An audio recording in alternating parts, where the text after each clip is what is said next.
이제는 불이요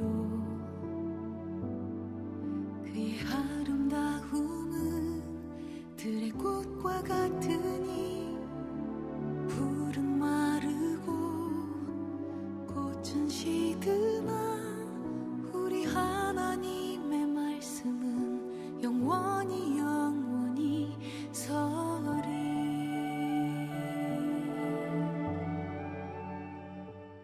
오늘 이 아침 우리에게 주신 말씀은 창세기 1장 27절 28절.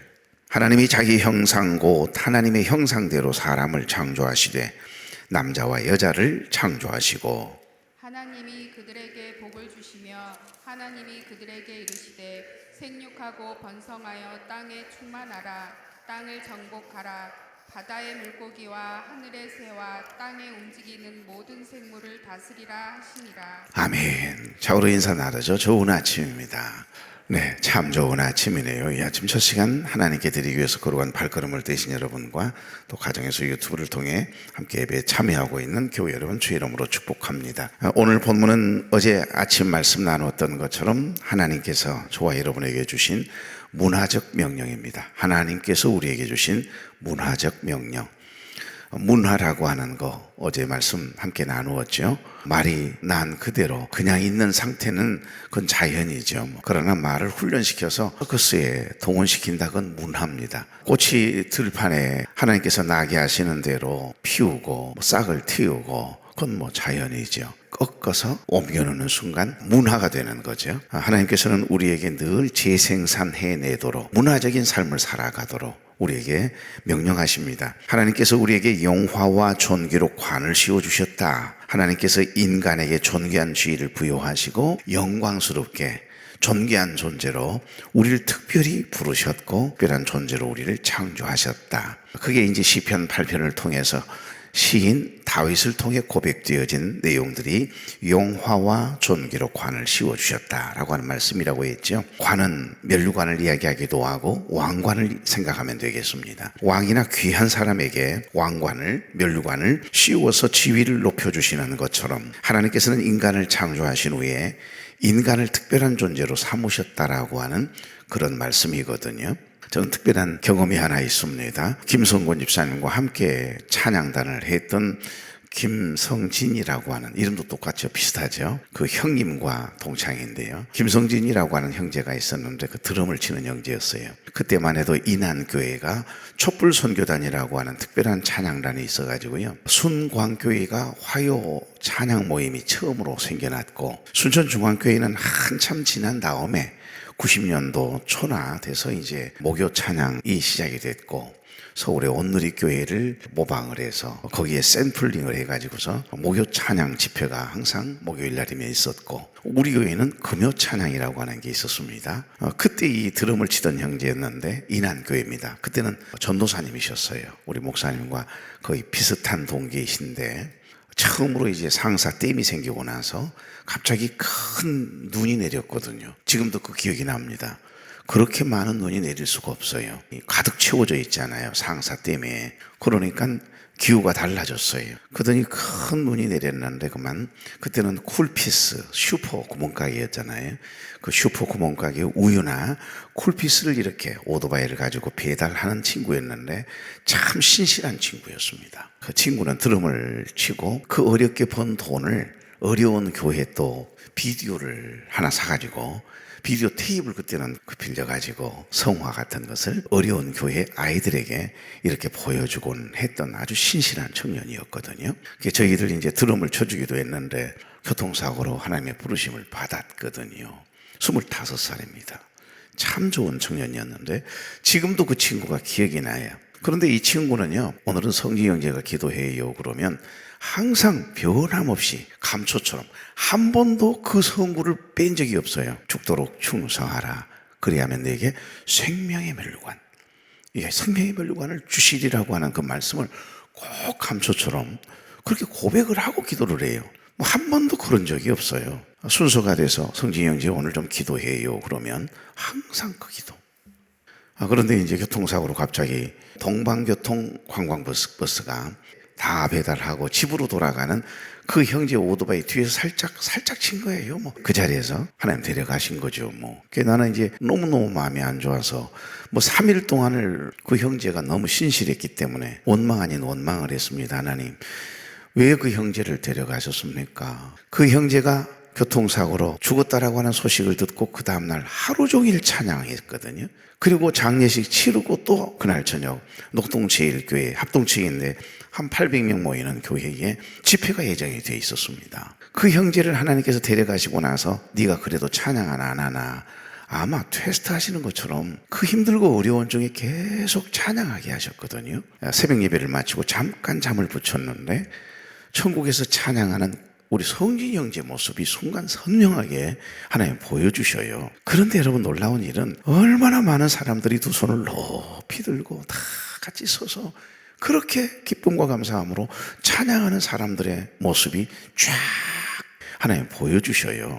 자, 그런데 끝자락에 보니까 그 강단에서 높이 두 손을 들고 찬양을 하는 거예요. 그 찬양을 끝날 때까지 보니까 성진 형제잖아요. 뜨거니 보니까 그 형제의 머리에만 유별나게 여러분 긴 면류관이 쓰여져 있는 겁니다. 그러니까 그가 늘 죽도록 진짜 충성스러운 형제거든요.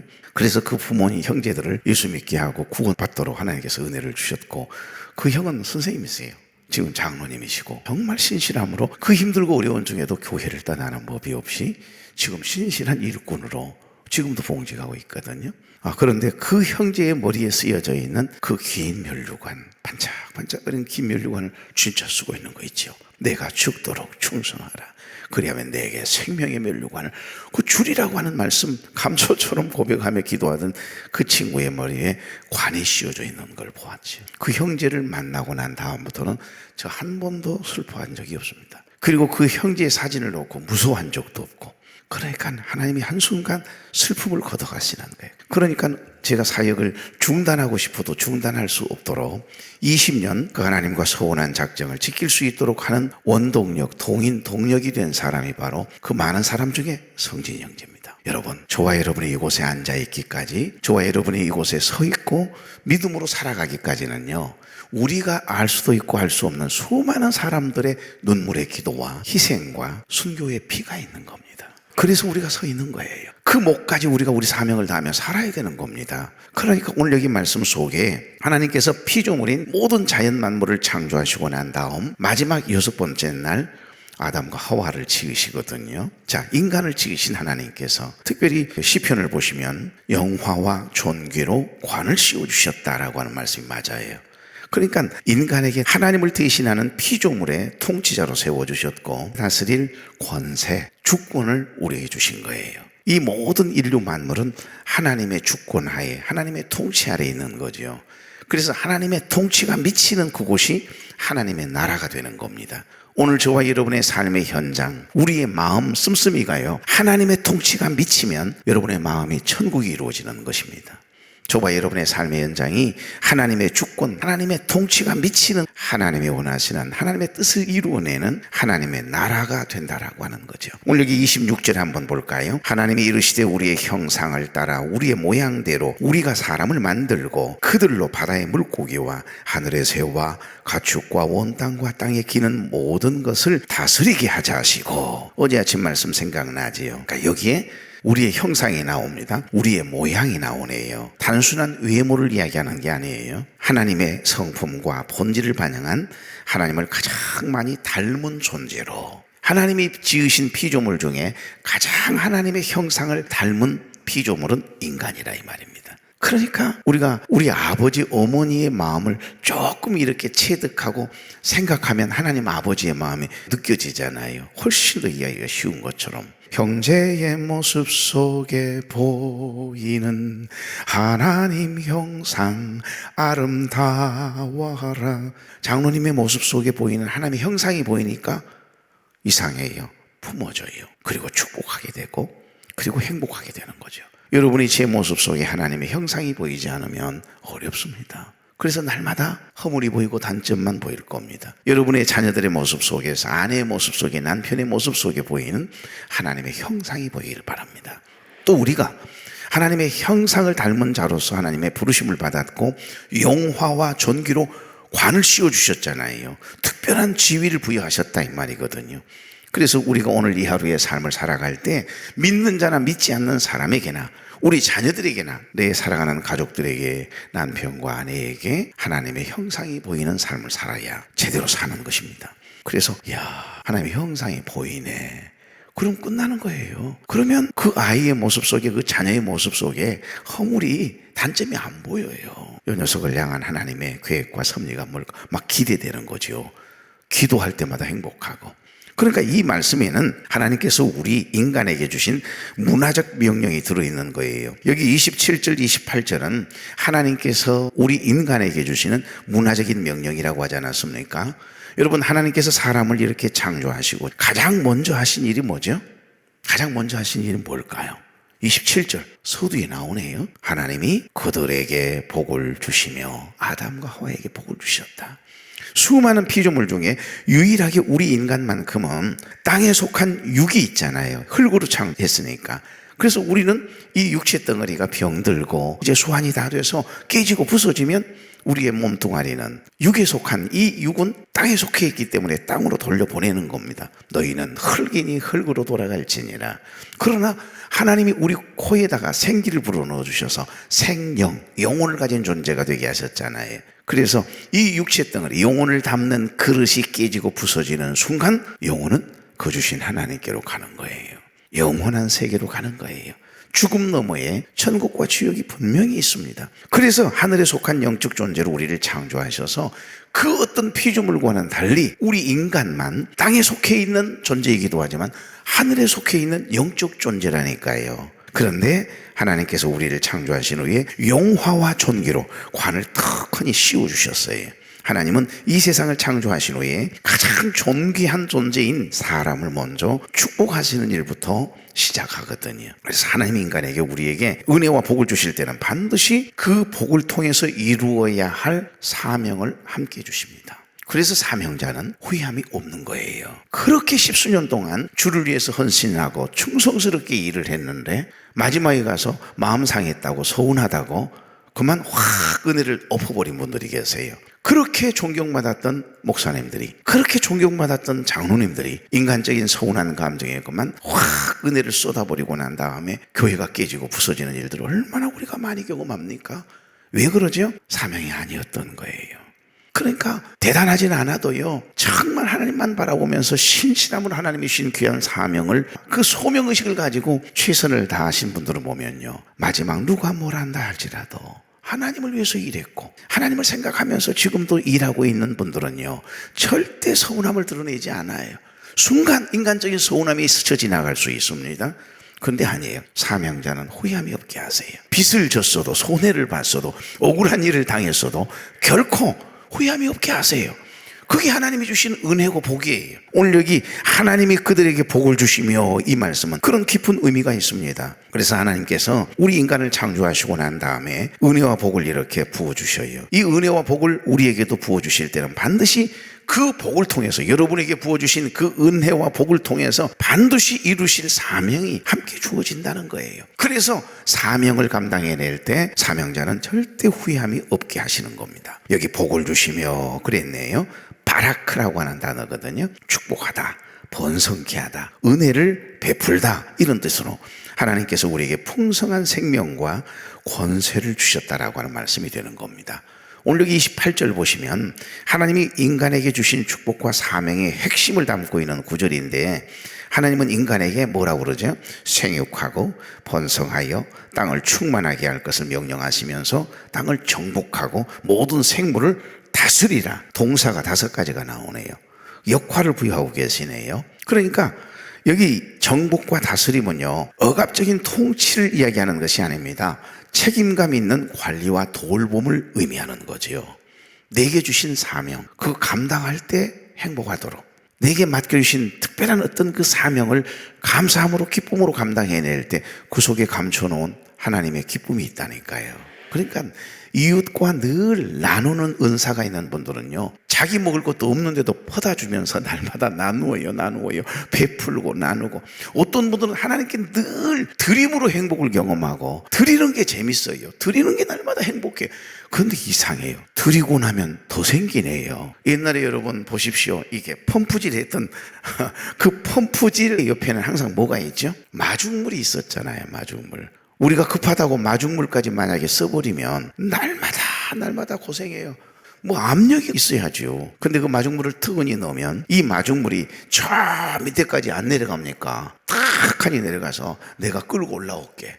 그러고는 내려가 가지고서 그냥 밑에 있는 시원한 물을 그냥 끄집고 올라오는데 적잖이 그냥 펌프질을 하면 하는 대로 물이 쏟아지잖아요. 그곳에 한 무더운 여름날 쫙 엎질러 해가지고서 등목해봐요. 그거 기가 막힙니다. 자전 여러분 냉장고도 없던 시절에 노란 통에다가 그 물김치를 담아가지고요 줄을 매달아서 줄줄줄줄 끄집어 내려놔요. 거기다가 담궈 놓잖아요. 그거 올려가지고 먹었던 그 기억 없어요? 나만 이해를 하나? 그 대단하잖아요. 요즘 여러분 냉장고에서 꺼낸 그 맛, 그거 어떻게 비교가 되겠어요? 그러니까 사람들은 누구나 여러분 복 받기를 원해요. 그 하나님이 주신 그 은혜와 복을 오늘 이 하루도 여러분의 삶의 현장에서 순간순간 작은 것에서 큰 것에서부터 경험하며 고백함이 있는 복 있는 하루 되길 바랍니다. 작은 것 하나 가지고도 나누고 행복을 경험하고, 야, 은혜다, 감사하다, 나눌 수 있는 마음을 주신 것 감사하고. 근데 어떤 분들은 날마다 나누는 게 아까워요. 이거 만약에 누구에게 줘버리는 순간 나는 어떻게 먹고 살아, 이 생각만 하거든요. 이거 하나님께 드리고 나면 내가 어떻게, 내 생활은 어떻게 하지? 계산만 하고 계세요. 평생 그렇게 계산만 하고 사시는 거예요. 근데 나누면 나눌수록 이상해요. 더 많아졌네요. 그게 마중물의 기적 아닙니까? 하나님의 영적 원리는 그것입니다. 뭐 하려고 하나님께서 뭔 돈이 필요하시다고 11조를 시험해 보라고까지 말씀하시겠어요? 결코 하나님 앞에 나아가 제사를 드릴 때 빈손으로 가는 법은 없습니다. 하나님 앞에 감사함으로, 설령 물질이 없으면 하나님을 향한 그 감사의 고백이라도 그 마음에 가득 채워서 하나님께 올려드리고 그 기쁨과 감사함으로 정성을 다해서 하나님 앞에 제물을 드리고 제사를 드리잖아요. 11조, 일주일에 첫날을 하나님 앞에 드리는 11조 정신 하나도 얼마나 아깝게 여기는 분들이 있습니까? 그러니까 하나님 앞에 드리는 이 영적 원리를 몰라서 늘 아까운 겁니다. 그분들은요, 목사님이 되셔도 어려워요. 여러분, 하나님께 마음껏 일평생 기쁨으로 감사함으로 드림이 여러분의 행복이 되길 바랍니다. 그리고 이웃과 마음껏 나눠보십시오. 나누면 나눌수록 또 나누고 싶고 행복이 엄청 크거든요. 그러니까 하나님께 마음껏 드리고 이웃과 마음껏 나누고도 가만히 보니까 뒤에 쓰고도 남음이 있네요. 부족함이 없게 하시는 은혜가 있네요. 한번 시험해 보라니까요. 자, 사람들은 누구나 복 받기를 원하세요. 복을 싫어하는 사람은 없습니다. 그러나 성경에서 말하는 이 복은 세상 사람들이 말하는 복과는 개념이 완전히 다릅니다. 오늘 여기 제일 먼저 하나님이 하신 일이 뭐죠? 하나님이 그들에게 복을 주시며 바라크라고 하는 단어를 썼다고 했잖아요. 여러분, 성경에서 말하는 이 복은 세상 사람들이 말하는 그런 복의 개념이 아니에요. 그래서 구약에서의 복, 신약에서의 복의 개념은 완전히 달라요. 신약은 예수 그리스도를 믿음으로 말미암아 얻는 구원의 은총을 이야기하는 겁니다. 예수 믿는다는 게 큰 복임을 이야기하는 개념이 있어요. 구약에서는요, 형용사로 마카리오스라고 하는 단어를 쓰거든요. 일상사에서 걱정이나 염려가 없는 이란 뜻입니다. 마카리오스, 신령한 복을 이야기하는 거예요. 그러니까 행복이라고 하는 말과 같은 어원에서 나왔고 같은 의미가 있다라고 하는 특징이 있습니다. 그런데 우리는 종종 복을 물질적인 것, 건강한 것, 성공하는 것, 외적인 것으로만 한정 지어버릴 때가 있습니다. 그러나 여러분, 성경에서 말하는 복은 그렇게 단순한 세속적인 성공이 아니라 물질의 부유함을 이야기하는 것만으로 끝나는 것이 아니라 하나님과의 관계 속에서 주어지는 영적인 풍성함을 이야기하는 겁니다.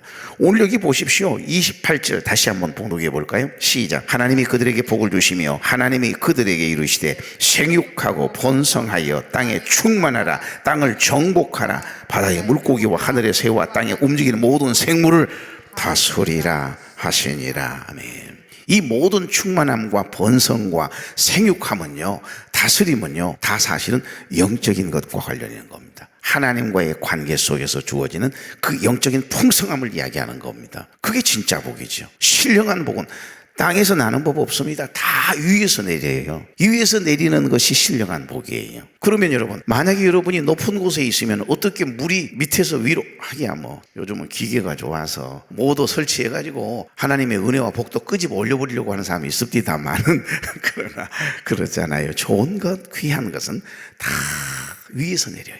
신령한 복은 다 그런 겁니다. 그러니까 여기 성경의 복이라고 하는, 복이라고 번역된 이 히브리어 베라카거든요.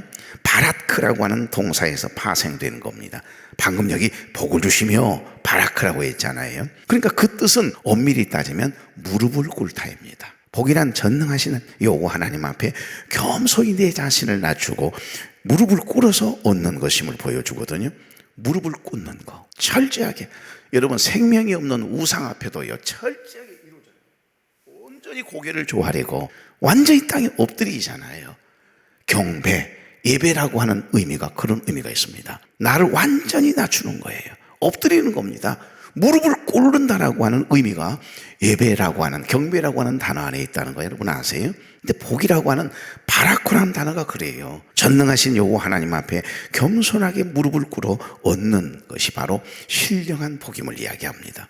그래서 신명기서 28장 1절에 내가 내 하나님 여호와의 말씀을 삼가 듣고 내가 오늘 네게 명령하는 그의 모든 명령을 지켜 행하면 내 하나님 여호와께서 너를 세계 모든 민족 위에 뛰어나게 하실 것이다. 빛이 나게 하시고 높여주신다는 놀라운 약속이 담겨 있지요.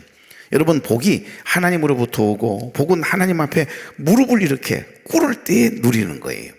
그래서 교만한 자를 하나님은 밀어내시고 겸손한 자에게 은혜를 베푸시는 하나님. 쉽게 말씀드리면 신령한 복은 다 위에서 아래로 내리는 것처럼 나를 겸손하게 낮추어야 위에서 은혜와 복이 쏟아질 것 아니에요. 중국 가보세요. 저도 깜짝 놀랐어요. 집집마다 뭐 그렇게 빨간 글씨에다가요 반짝반짝 금색 글씨로 아예 팔도구만요. 복자를 갖다가 그냥 현관에다 붙여놨더라고요. 그냥 여기 가도 복, 저기 가도 복. 그런데 어떤 집에 가니까 복이 거꾸로 뒤집어져 있어요.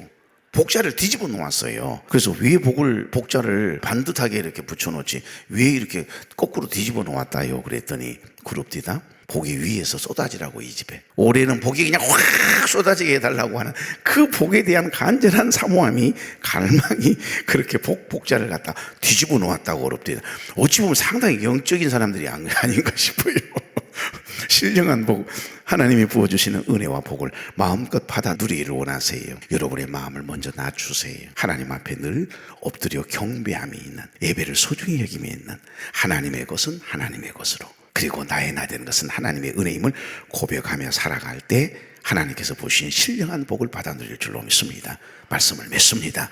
여호와의 말씀을 삼가 듣고 그랬는데 경청하다라고 하는 뜻을 가진 이 샤마라고 하는 단어가 반복된 것입니다. 직역하면 듣고 또 듣고 듣고 또 듣고 이 말입니다. 늘 예배 가운데 선포되어진 하나님의 말씀을 듣고 또 듣고 듣고 또 듣고 그 말씀대로 지키며 살아가 보려고 애를 쓰잖아요. 반복해서 듣는 목적이 뭐죠? 왜 듣고 또 듣고 있는 겁니까? 왜 어제 드렸는데 오늘 예배를 또 드려야 됩니까? 여러분, 지켜 행하기 위함이죠. 그래서 신명기서 28장 2절에 보면 내가 내 하나님 여호와의 말씀을 청종하면 이 모든 복이 내게 임하며 내게 이르리니, 그렇게 말씀하시네요. 하나님께서 인간을 창조하시고 가장 먼저 주신 것이 뭐라고요? 복입니다. 복이라는 사실을 꼭 기억하십시오. 하나님은 복 있는 사람 되기를 원하세요. 하나님이 부어주신 은혜와 복을 누리며 나누며 흘려보냄이 있는 그런 삶을 살아가기를 우리 주님은 원하세요. 그래서 하나님은 그 아름다운 온 인류 만물을 창조하시고 난 다음에 복의 근원이 되신 하나님께서 우리를 복을 흘려보내는 존재로, 존귀한 존재로 살아가게 하시기 위해서 먼저 그들에게 복을 주시며 이렇게 먼저 축복하시고 복을 주신 다음 그 다음에 문화적인 명령을 내렸다라고 하는 특징이 있음을 오늘 말씀을 통해서 우리는 발견하게 됩니다. 좋으신 하나님, 하나님이 허락하신 복 있는 날입니다. 좋지 못한 생각이나 다스리고 정복해야 할 환경에 사로잡혀 정복당하지 않게 하시고 영화와 존귀로 관을 씌워주신 그 하나님의 선하신 뜻을 이루어 드림이 있는 복 있는 하루를 살아내게 하옵소서. 오늘도 병상에 누워있는 사랑하는 귀한 아들과 딸들 친히 찾아가 주시고 어루만져 주시고 치료의 광선을 발하여 주셔서 염증은 사라지게 하시고 통증도 사라지게 하시고 회복이 빨라지게 하시고 하나님의 풍성한 은혜를 순간순간 경험하는 복 있는 종들 되도록 친히 찾아가 주시어서 어루만져 주시고 안수한 자라여 주시옵소서. 오늘도 첫 시간을 하나님께 드리고 기쁨과 감사함으로 삶의 현장으로 복 있는 발걸음을 떼기 위하여 출발하는 사랑하는 종들과 친히 동행해 주시어서 좌측에서 1000명이 쓰러지고 우측에서 10,000명이 넘어진다 할지라도 어떠한 재앙도 전염병도 미치지 아니하도록 신원을 살피시고 은혜와 복을 받아 누림이 있는 그리고 흘려보냄이 있는 복 있는 삶을 살아내도록 기름 부어 주옵소서. 예수님의 이름으로 축복하며 기도하옵나이다. 아멘.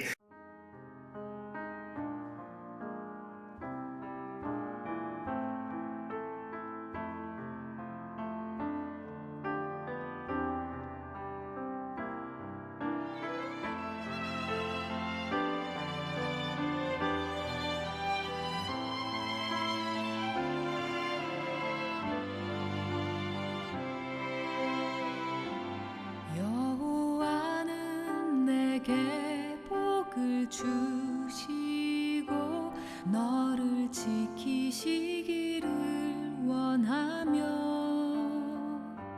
여호와는 그 얼굴로 내게 비추사 은혜 베푸시기를 원하네. 여호와는 내게 복을 주시고 너를 지키시기를 원하며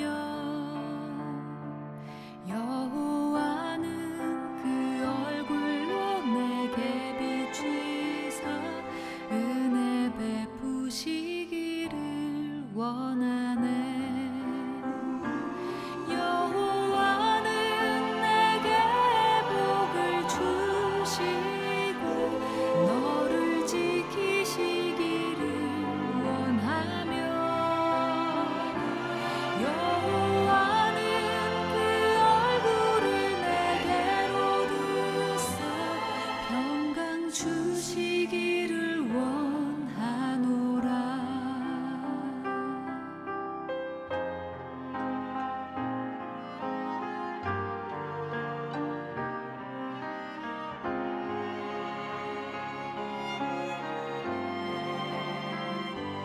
여호와는 내게 복을 주시고 너를 지키시기를 원하며 여호와는 그 얼굴로 내게 비추사 은혜 베푸시기를 원하네. 여호와는 내게 복을 주시고 너를 지키시기를 원하며 여호와는 그 얼굴로 내게 비추사 은혜 베푸시기를 원하네. 여호와는 내게 복을 주시고 너를 지키시기를 원하며 여호와는 그 얼굴을 내게로 드사 평강 주시기를 원하노라. 여호와는 내게 복을 주시고 너를 지키시기를 원하며 여호와는 그 얼굴을 내게로 드사 평강 주시기를 원하노라.